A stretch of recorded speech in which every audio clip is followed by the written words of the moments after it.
আসসালামু আলাইকুম। Cooking studio by তাসিনেশার আজকের আয়োজনে সবাইকে স্বাগতম জানাচ্ছি নতুন আরেকটি রেসিপি দেখার জন্য। আমার আজকের রেসিপি হচ্ছে বাঁধাকপির পকোড়া। এই বাঁধাকপির পকোড়াটা কিন্তু অনেকভাবে তৈরি করা যায় আর খেতে বেশ মজা। খুব সহজে এবং হাতের কাছে থাকা উপকরণ দিয়ে কিভাবে বাঁধাকপির পকোড়া তৈরি করবেন তার রেসিপিটি শেয়ার করছি। তাহলে চলুন বাঁধাকপির পকোড়া তৈরির পুরো প্রস্তুত প্রণালীটি দেখে নেই। আজকের বাঁধাকপির পকোড়া তৈরি করার জন্য আমি একটি ছোট বাঁধাকপি রেগুলার কাট করে কেটে নিয়েছি। আর বাঁধাকপিগুলো পানি দিয়ে পরিষ্কার করে তারপর পানি ঝরিয়ে নিয়েছি। এরপর এর মধ্যে 1 চামচ লবণ দিয়ে দিচ্ছি। লবণ দেওয়ার পর বাঁধাকপিগুলোকে খুব ভালো করে ডোলে মেখে নিচ্ছি। এরপর বাঁধাকপিগুলো 15 মিনিটের জন্য অন্য একটি সাইডে সরিয়ে রাখছি। এখানে আমি 1 কাপ মসুর ডাল 40 মিনিটের মতো ভিজিয়ে রেখেছিলাম। এর মধ্য থেকে কিছুটা ডাল আমি নিয়ে নিচ্ছি ব্লেন্ডার করার জন্য, আর কিছুটা রেখে দিব পকোড়াতে ব্যবহার করার জন্য। ডালগুলো ব্লেন্ডার করার সময় খুব বেশি পানি দিয়ে ব্লেন্ড করা যাবে না। 15 মিনিটের মধ্যে বাঁধাকপিগুলো থেকে বেশ পানি বের হয়েছে আর বাঁধাকপিগুলো নেতিয়ে গিয়েছে। এরপর বাঁধাকপিগুলো হাত দিয়ে চেপে পানি ঝরিয়ে নিচ্ছি। এরপর অন্য একটি বোলের মধ্যে বাঁধাকপিগুলো নিয়ে নিচ্ছি। এরপর আগে থেকে ব্লেন্ড করা ডালগুলো এর মধ্যে দিয়ে দিব।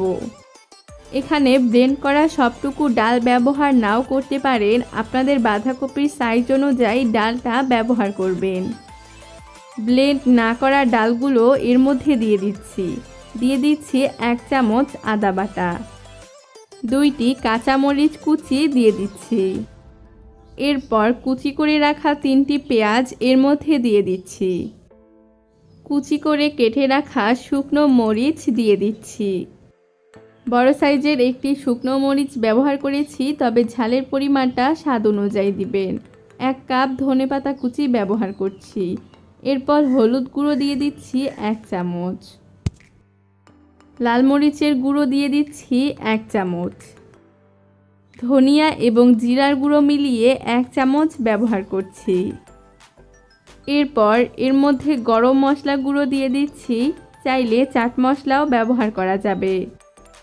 সবশেষে গোলমরিচের গুঁড়ো ব্যবহার করছি 1/4 চামচ, 2 চামচ চালের গুঁড়ো দিয়ে দিচ্ছি, তবে পকোড়ার বাইন্ডিংসটা তৈরি করার জন্য চালের গুঁড়োর পরিমাণটা কম কিংবা বেশি লাগতে পারে। এরপর স্বাদ অনুযায়ী লবণ দিয়ে দিচ্ছি। বাঁধাকপির মধ্যে আগে যেহেতু লবণ দিয়েছিলাম তাই লবণের পরিমাণটা বুঝে দিবেন।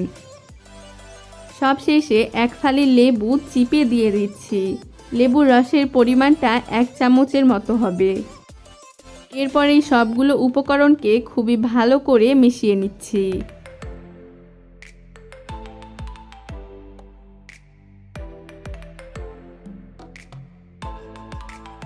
মিশিয়ে নেওয়া হয়ে গেলে এর মধ্য থেকে আমি পকোড়ার শেপ তৈরি করে নিব।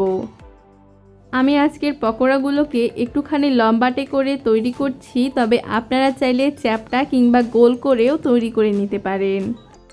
পকোড়াটা তৈরি করার সময় পকোড়ার মিশ্রণটাকে কিছুটা পাতলা মনে হলে আরও কিছুটা চালের গুঁড়ো দিয়ে মিশিয়ে নেবেন।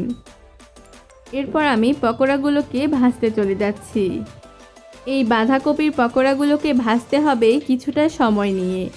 প্রথমেই আমি চুলোর আঁচটা বাড়িয়ে দিয়ে তেলটা গরম করে নিয়েছি, তারপর মিডিয়াম টু লোয়ের মধ্যে রেখে এই পকোড়াগুলোকে ভেজে নিব। চেষ্টা করবেন পকোড়াগুলোকে ডুবো তেলে ভাজার জন্য, এতে করে পকোড়াগুলো অনেক ক্রিস্পি এবং মুচমুচে হয়।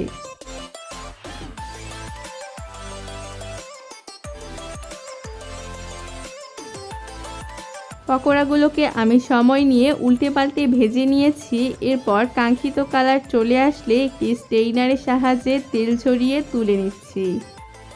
এই তো আমার বাঁধাকপির পকোড়া তৈরি হয়ে গেছে। আর আজকের পকোড়াগুলোকে আমি টমেটো সস দিয়ে পরিবেশন করেছি। আশা করি আমার আজকের এই সহজ বাঁধাকপির পকোড়ার রেসিপিটি আপনাদের কাছে ভালো লেগেছে। ভালো লেগে থাকলে একটি লাইক দিবেন। এই রেসিপিটি বাসায় তৈরি করলে আমাকে অবশ্যই কমেন্ট করে জানাবেন কেমন হয়েছে। পাশাপাশি আমার চ্যানেলটি সাবস্ক্রাইব করে পাশে থাকা বেল বাটনটিতে ক্লিক করে আমাদের সাথেই থাকবেন। ভালো থাকবেন সবাই। আল্লাহ হাফেজ।